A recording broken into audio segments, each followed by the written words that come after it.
Hi friends.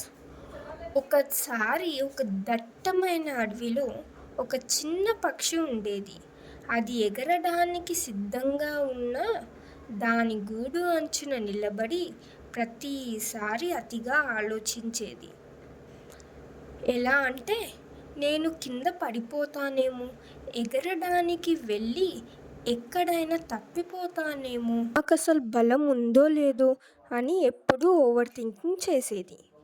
ఒకరోజు ఒక పెద్ద పక్షి ఈ చిన్న పక్షిని చూసి ఎందుకిలా ఎగరడం లేదో అని ఆలోచించి ఆ చిన్న పక్షి దగ్గరికి వెళ్తుంది.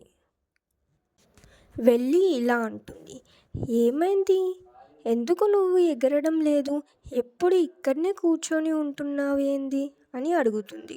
అప్పుడు ఆ చిన్న పక్షి అంటుంది, నాకు ఎగరాలని ఉంది, కానీ భయమేస్తుంది.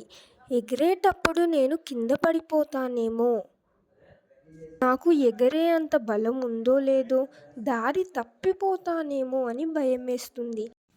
అందుకే ఎగరకుండా ఇక్కడనే కూర్చొని ఉంటున్నాను అని అంటుంది. అప్పుడు ఆ పెద్ద పక్షి నవ్వుతూ ఇలా అంటుంది, నువ్వు ఇలా భయపడుతూ ఇక్కడనే కూర్చొని ఉంటే నీకు ఆహారం దొరకదు.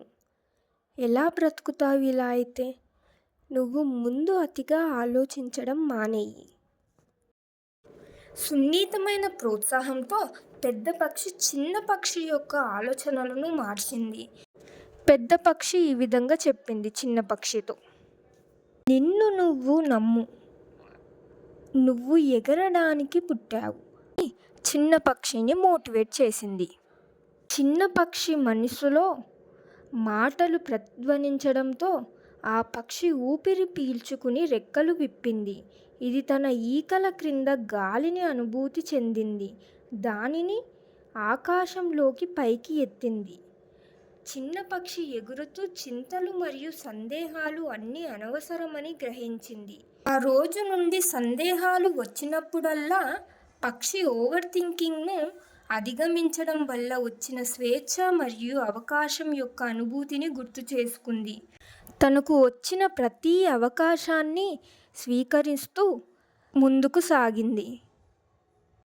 కథ యొక్క నీతి: కొన్నిసార్లు మనల్ని మనం విశ్వసించాలి, మనపై నమ్మకాన్ని పెట్టుకోవాలి, అంతేకాని భయాన్ని పెట్టుకోకూడదు.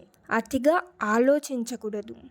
అతిగా ఆలోచించడం వల్ల మనల్ని మనం వెనక్కి నెట్టినట్టు అవుతుంది, కానీ ధైర్యం మనల్ని ముందుకు తీసుకొని వెళ్తుంది, మనం అనుకున్న విజయాలను సాధించగలుగుతుంది. మీరు కూడా ఎక్కువగా ఓవర్ థింకింగ్ చేసేవారు అయితే ఈ కథని ఇన్స్పిరేషన్గా తీసుకోండి, మీ ఓవర్ థింకింగ్ని తగ్గించుకోండి.